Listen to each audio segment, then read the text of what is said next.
बाबा साहेब अम्बेडकर कानून बना के 70 साल हो गए। 70 साल हो गया बोल के जो है पार्लियामेंट में कानून के ऊपर चर्चा रखे।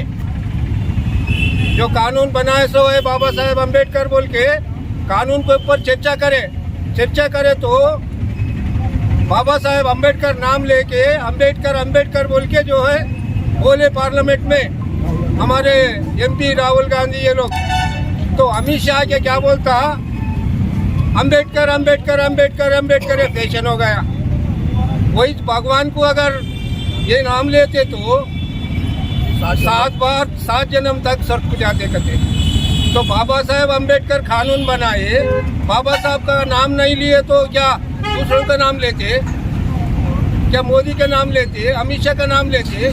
जिस आदमी कानून बनाया खाना नहीं मिले तो भी भूखा